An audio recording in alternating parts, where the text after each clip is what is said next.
Good morning and welcome to the 445 Productive Through Joy show with your host and your boy, Dr. Michael Datcher.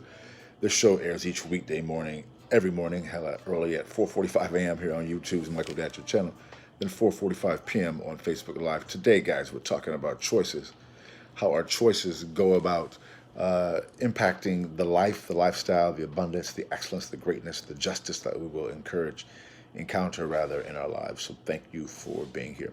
If you are new, you can go to productivethroughjoy.com, see about us, holla, and we'll holla back. We offer a series of really powerful workshops and webinars, seminars about for groups and organizations, about how to enhance one's productivity. So thank you very much for checking us out. And we will reach out to you as well. So let's say a few more words about myself for those of you who are new. This is your host and your boy, Dr. Michael Datcher, author of the New York Times bestseller Raising Fences, author of the acclaimed historical novel Americas, author of the Pulitzer Prize-nominated animating Black and Brown Liberation, a theory of American literatures. I'm the board president of the World Stage, a really powerful nonprofit here in Los Angeles. In fact, we have a great concert tonight streamed live. You can go to theworldstage.org to see about that. It's a great show.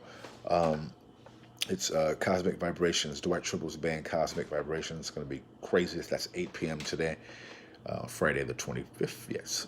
Also 7 days a week of programming there, workshops, drumming, singing, vocal workshops, children's workshops, you name it, we got it. If you're into the arts, if you're ever in LA, you got to go to the World Stage after COVID, so you can see get the whole experience. What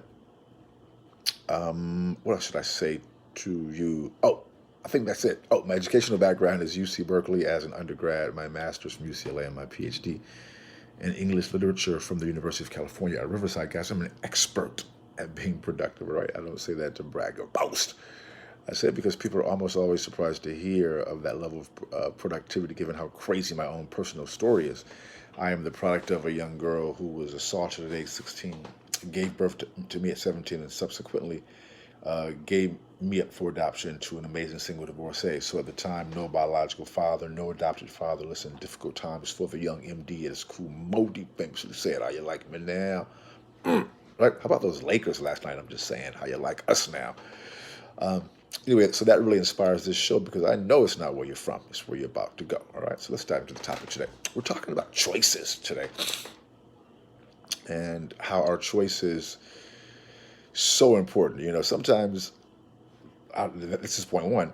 So life really is a compendium of choices, right? When you think about what your life is, what it has been, what you want it to be, day to day, I'll tell a story to make this point clear. It's about choices. So this morning, I had this still weird. And I was having a series of crazy dreams back to back to back to back to back, and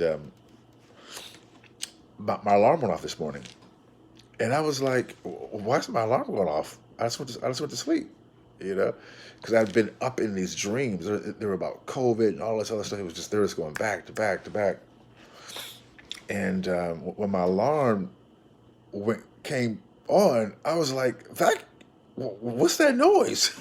what is that? I thought, and I actually said aloud, why is my alarm on right now? Because it was time to get up, and I was like, wow. And I was laying in bed. I was like, I just went to sleep,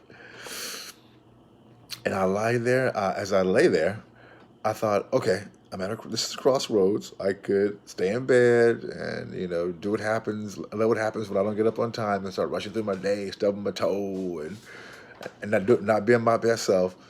Or I can get up, even though this seems crazy to get up right now when I just went to bed. It seems like, and so I made the choice to get up. Now, over the years, I haven't always made that choice. I'm like, I can't do it today. I can't do it. It's too early. But I'm laughing because that's, for me, like, right, so choices. So I want to give that kind of practical example because, yeah, we have big choices, things that we consider big choices. Who to marry, which house to buy, which career to go, whether to move or not, whether to jump on some fool in the street, and risk our life. I've had that happen a few times.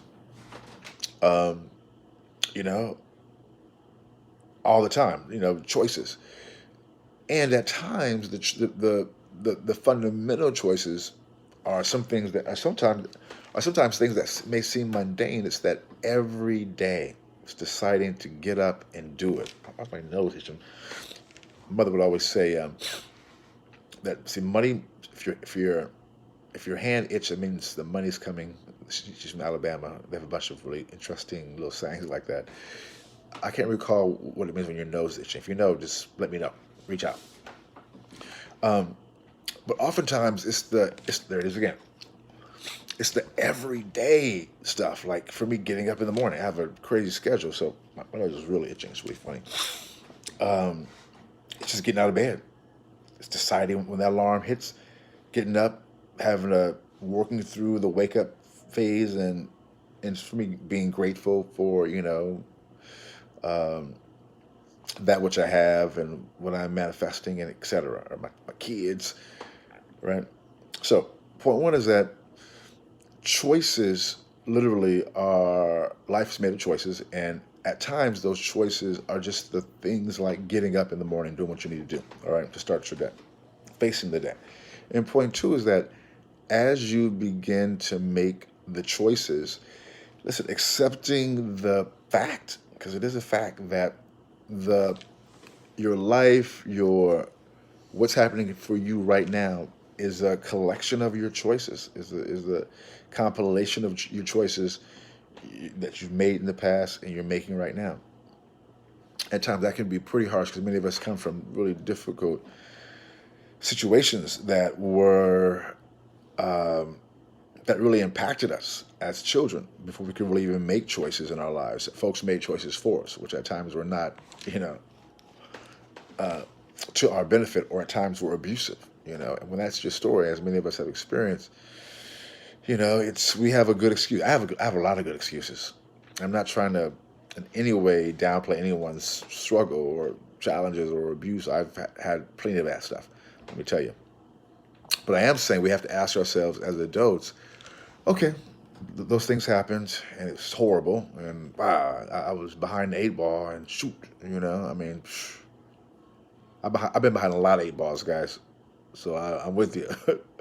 I've got compassion for you. Let me tell you, that's real. And we have to still say, okay, all that's true. And now what? Okay, so what am I going to do today? All that stuff is true. They did me wrong, and they shouldn't have done that. I mean, that's a lot of our stories, guys. Well, let's keep it real. But we have to say, okay, and now what? What am I going to do? Right? Now, we could easily, and it's true, we could, because we have such a good excuse just to not be our best selves because of people doing us wrong, before we can make choices for ourselves, we could, and rightfully so, who could be mad? We could succumb to the lifestyle or the choices that people like us go through and make because we've been through so much trauma as young people. Or we can decide, although all that stuff is true, I can make something different for myself and for the kids who are going to follow me.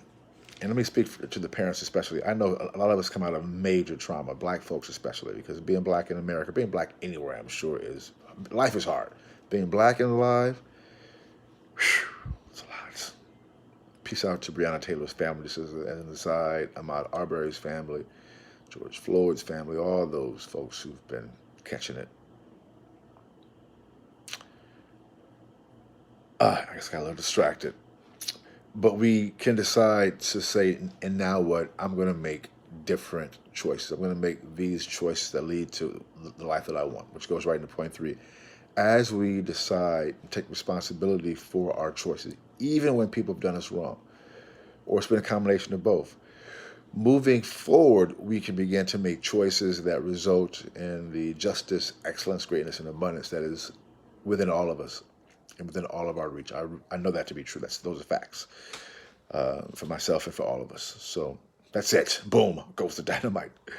Guys, today's Friday. We'll see you. This is the last show of the penultimate show of the week. We'll see you this afternoon at 4:45 p.m. Until then, let's talk about it and be about it. Deuces.